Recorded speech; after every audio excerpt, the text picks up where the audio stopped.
From WICZ TV, this is News Team 40 at 11 with Steve Craig, meteorologist Erica Boyd, and Rob Powers with sports.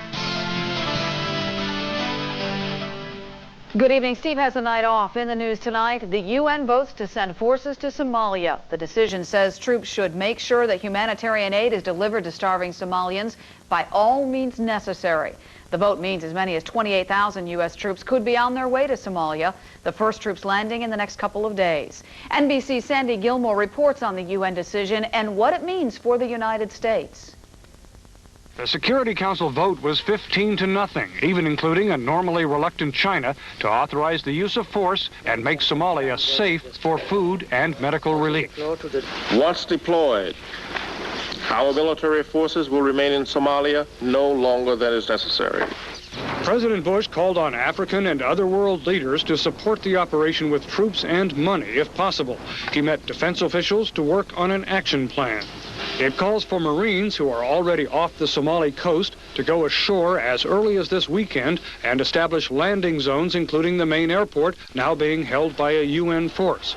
Then, over a period of weeks, thousands of Marines and Army troops will move in to establish secure zones in which food can be delivered to the starving people, free from harassment and theft by roving bands of thugs.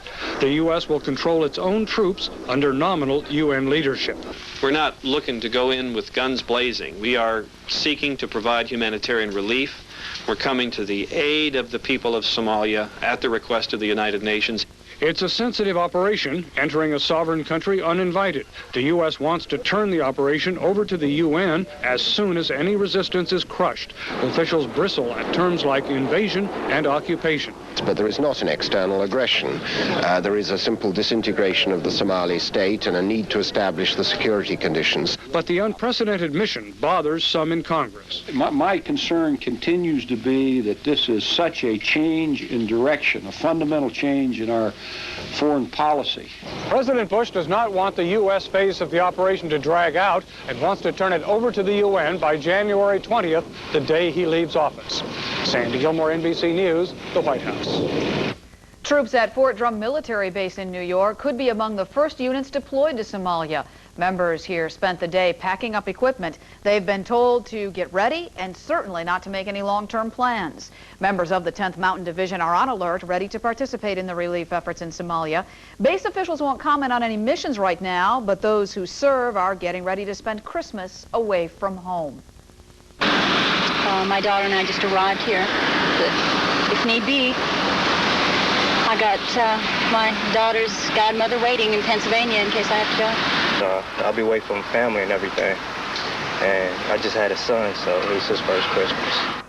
The 10th Mountain Division just returned from Florida 2 months ago after helping victims of Hurricane Hugo. In other news, convicted killer Dennis Meehan was sentenced to the maximum in Broome County Court today. Several months ago, a jury found Meehan guilty of taking part in the killing of Robert Grosso of Oswego and then dumping his body in Vestal. Judge Martin Smith sentenced Meehan to 33 1/3 years to life. Meehan all along has claimed he didn't kill Grosso, and he repeated his innocence at a sentencing today. He says Michael Luzier did it. Meanwhile, Luzier was also in court. He pled guilty to manslaughter and burglary charges in the Grosso death.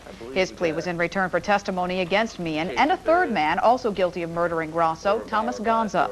Luzier was sentenced to 8 1/3 and 25 years behind bars. Thomas Gonza will be sentenced next week.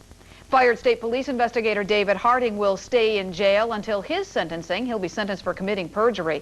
Harding's bail was revoked 2 weeks ago after there were charges that he was threatening his former colleagues who are now investigating him. Ever since it was revoked, Harding has been trying to get that decision reversed. But today, a Tompkins County judge ruled he will not be allowed out on any bail. December 11th, Harding will be in court, sentenced for perjury.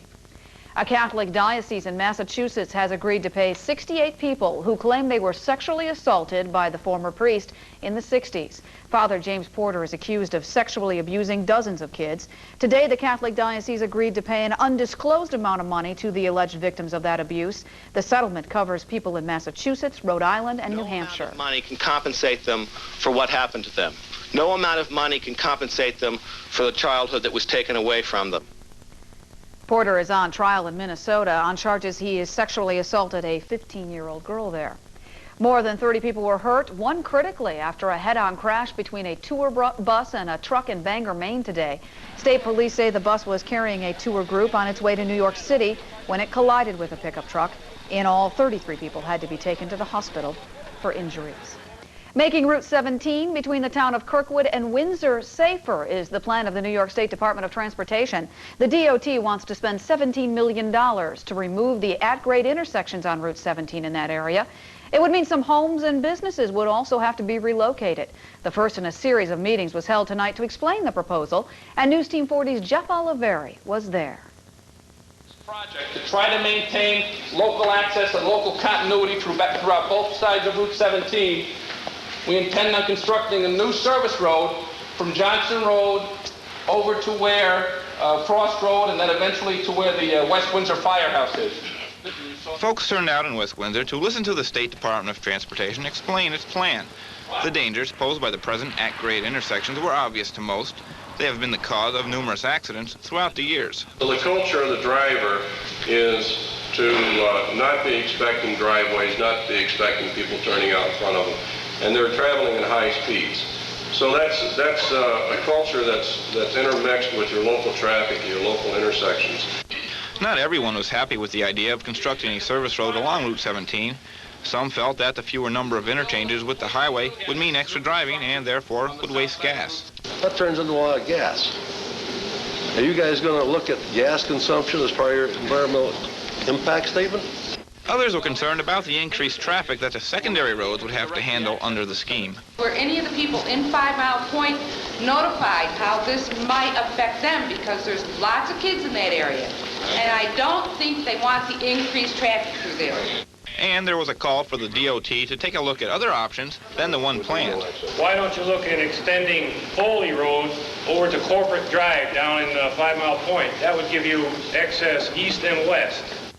The department reiterated the fact that this was only a preliminary design, and yes, it can change. Construction, after all, isn't scheduled to begin until 1998. Completion in the year 2000. Folks left tonight's meeting with perhaps a little better understanding of the project, which literally might go right through some of their backyards. Their feelings were mixed, but perhaps best summed up by something this gentleman said. Some people's going to get hurt, but that's progress. Jeff Oliveri, News Team 40, West Windsor. And time now to progress on to the weather. Here's Erica with a first look. Well, the weather's not progressing very well. Actually, it's taking a turn for the worst. Right now, the temperature has dropped to 27 degrees, and combined with the winds, it feels like 6 degrees outside. When you wake up, skies will be mostly cloudy. Right now, clouds are starting to fill back into the area, but with partially clear skies here and then, we will see the temperature to keep on dropping overnight, but skies should remain dry. However, later in the day tomorrow, the snow could start to fly again. I'll have all the details of my forecast coming up later on. Up next, a special post office delivery pays off big for Chow. And we'll tell you about possible changes for area volunteer emergency squads. The details when we come back.